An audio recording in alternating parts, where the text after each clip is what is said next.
নমস্কার, সরকারি job mart চ্যানেলটিতে আপনাদের সকলকে স্বাগত জানাই। আশাকর্মী পদের জন্য নিয়োগের বিজ্ঞপ্তি আবারও বেরিয়ে গেছে। যদি আপনি আশাকর্মী পদের জন্য আবেদন জানাতে চান তাহলে আজকের এই ভিডিওটি দেখবেন। এই আশাকর্মী পদে আবেদন করার ক্ষেত্রে কারা কিভাবে আবেদন করবেন, কোথায় কোথায় শূন্যপদ বেরিয়েছে, যোগ্যতা কি, সমস্ত বিষয় আজকের ভিডিওতে আপনারা জানতে পারবেন। এর পরবর্তীকালে প্রত্যেকটি জেলায় বা প্রত্যেকটি ব্লকে বেরিয়ে যাবে। এর পরবর্তী ভিডিওগুলো পেতে আমাদের চ্যানেলের সঙ্গে থাকবেন। সরকারি জব মার্ট চ্যানেলটি আপনাদের সকলকে স্বাগত জানাই। এখন অবধি যারা আমাদের চ্যানেলকে সাবস্ক্রাইব করেনি তাদের সকলের কাছে অনুরোধ করব চ্যানেলটিকে সাবস্ক্রাইব করে পাশে রাখা বেল নোটিফিকেশন অলে সেট করে দেবেন। ফেসবুক পেজ থেকে দেখলে পেজটিকে অবশ্যই ফলো দিয়ে রাখবেন। আশাকর্মী নিয়োগের জন্য যে বিজ্ঞপ্তি প্রকাশিত হয়েছে তার ফর্মটি আপনারা দেখতে পাচ্ছেন। এই ফর্মটি আপনাদেরকে অফলাইনে পূরণ করে জমা করতে হবে। শুধুমাত্র অফলাইন ফর্মে আপনাদের গ্রাহ্য হবে। তো ফর্মটি আগে আমি আপনাদের দেখিয়ে দিচ্ছি। এখানে ফর্মটি আপনাদেরকে যে উপস্বাস্থ্য কেন্দ্র বা সাবসেন্টারের জন্য আবেদন করছেন তার নামটি আপনাকে লিখে দিতে হবে। তো নামটি এই পিডিএফের মধ্যে আছে, আমি শেষে বলে দেব। এরপরে আশাকর্মী পদের জন্য আবেদন আপনার ছবি এখানে চিঠিয়ে দিতে হবে, স্টেপলার করবেন না। আবেদনকারীর নাম, আপনার নাম ইংরেজিতে লিখে দিতে হবে, আপনার মহকুমা, আপনার স্বামীর নাম ইংরেজিতে লিখতে হবে, আপনার পিতার নাম ইংরেজিতে লিখতে হবে। এরপর সাধারণ বসবাসের ঠিকানা আপনাকে দিতে হবে। এরপর টেলিফোন নম্বর আপনাকে এখানে বসিয়ে দিতে হবে। আপনার বৈবাহিক স্থিতি কী আছে, আপনি বিবাহিত, ডিভোর্সি না বিধবা, সেটা আপনাকে এখানে টিকমার্ক করতে হবে।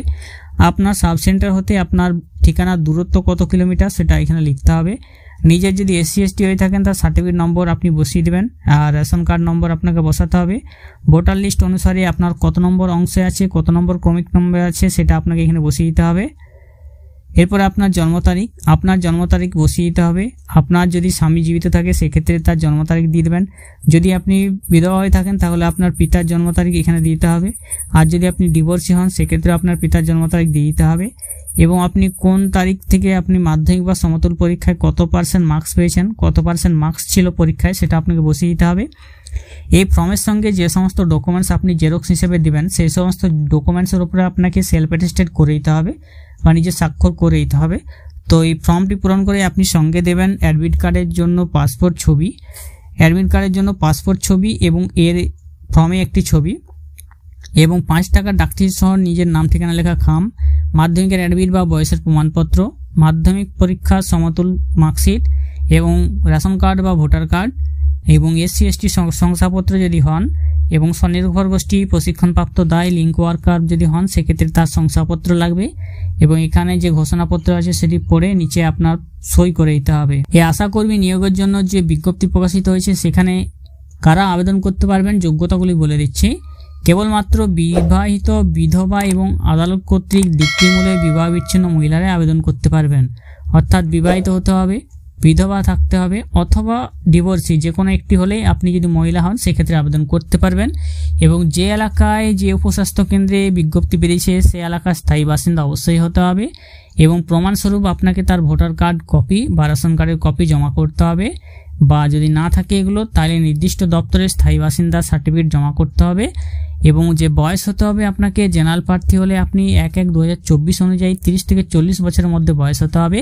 যদি SC/ST হয়ে থাকেন সেক্ষেত্রে 22 থেকে 40 বছরের মধ্যে বয়স হতে হবে। জেনারেল হলে 30 থেকে 40 বছর, তফসিলি জাতি বা SC উপজাতি হলে 22 থেকে 40 বছর। আপনার যোগ্যতা অবশ্যই মাধ্যমিক বা সমতুল পরীক্ষায় অবতীর্ণ হতে হবে। মাধ্যমিক বা সমতুল পরীক্ষায় অবতীর্ণ হলে আপনি আবেদন করতে পারবেন। আবেদনকারীর মাধ্যমিক বা সমতুল পরীক্ষার প্রাপ্ত নম্বরে এখানে বিচার করা হবে। অর্থাৎ আপনি মাধ্যমিকে কত পেয়েছেন সেই নম্বরের উপর ভিত্তি করে এখানে আপনার নিরূপণ করা হবে। যদি উচ্চ শিক্ষাগত যোগ্যতা থাকে তার মার্কশিটও আপনি দিতে পারেন, তবে সেখানে বিশেষ কিছু সুবিধা পাবেন না। এরপরে যদি আপনার গ্রেড 1 বা গ্রেড 2 স্বনির্ভর গোষ্ঠীর সদস্য বা দায় বা লিঙ্ক ওয়ার্কার হন সেক্ষেত্রে আপনি অগ্রাধিকার পাবেন। এবং যদি SC/ST হয়ে থাকেন সেক্ষেত্রে অবশ্যই আপনাকে আগে সকল আবশ্যিক যোগ্যতা মানদণ্ড পূরণ করলে বিবেচিত হবেন। আপনাদের ইন্টারভিউ ডেট এখানে পরে জানানো হবে। যারা আবেদন করবেন তাদের ইন্টারভিউ পরে আপনাদেরকে জানানো হবে। আবেদনপত্র শুরু হয়েছে 10 জুলাই 2024 থেকে, চলবে 31 জুলাই 2024 বিকেল 5টা পর্যন্ত। 10 জুলাই 2024 থেকে 31 জুলাই 2024 পর্যন্ত আপনারা আবেদন জানাতে পারবেন। এই সমস্ত ব্লকে বেরিয়েছে, এটা হচ্ছে হাওড়া জেলার জন্য। হাওড়া জেলায় এই শূন্যপদগুলি বেরিয়েছে। তো শূন্যপদগুলি বেরিয়েছে হচ্ছে ব্লকগুলি আমি বলে দিচ্ছি। আমতা 1 নম্বর ব্লকে 2টি শূন্যপদ, বাগনান 1 নম্বর ব্লকে 1টি শূন্যপদ, বালি জগাছা ব্লকে 1টি শূন্যপদ, ডোমজুড়ে আছে 5টি শূন্যপদ, জগৎবল্লভপুর ব্লকে আছে আপনার 10টি শূন্যপদ। সাঁকরাইল ব্লকে আছে 9টি শূন্যপদ, শ্যামপুর 1 ব্লকে আছে 3টি শূন্যপদ এবং শ্যামপুর 2 ব্লকে আছে 1টি শূন্যপদ। উলবেড়িয়া 1 নম্বর ব্লকে আছে আপনার 7টি শূন্যপদ, উলবেড়িয়া 2তে আছে আপনার 1টি শূন্যপদ, উদয়নারায়ণপুরে আছে আপনার 1টি শূন্যপদ এবং পাঁচলা ব্লকে আছে 4টি শূন্যপদ। এই যে শূন্যপদগুলি আছে প্রত্যেকটি ব্লক অনুযায়ী, এটা শুধুমাত্র হাওড়া জেলার জন্য।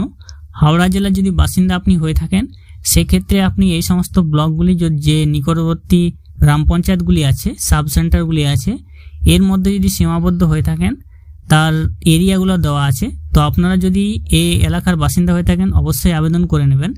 আশাকর্মী পদের জন্য নিয়োগের যে বিজ্ঞপ্তি প্রকাশিত হয়েছে সেখানে যদি আপনি আবেদন জানাতে চান, হাওড়া জেলার বাসিন্দা হন, সেক্ষেত্রে কমেন্ট বক্সে অবশ্যই আপনি যদি নিতে চান এই পিডিএফটা অবশ্যই জানাবেন। আর যারা হাওড়া জেলার বাসিন্দা অথচ এখনও জানেনি, আশাকর্মী পদের জন্য যদি মাধ্যমিক পাস হয়ে থাকেন সেক্ষেত্রে আপনি আবেদন জানাতে পারবেন। যারা জানেননি এখনও তাদের মধ্যে ভিডিওটি অবশ্যই শেয়ার করে দেবেন। আর আমাদের চ্যানেলে যদি এরকম ভিডিও পেতে চান চ্যানেলটিকে নিয়মিত সাবস্ক্রাইব করে রাখবেন। ভালো থাকবেন, সুস্থ থাকবেন, নমস্কার।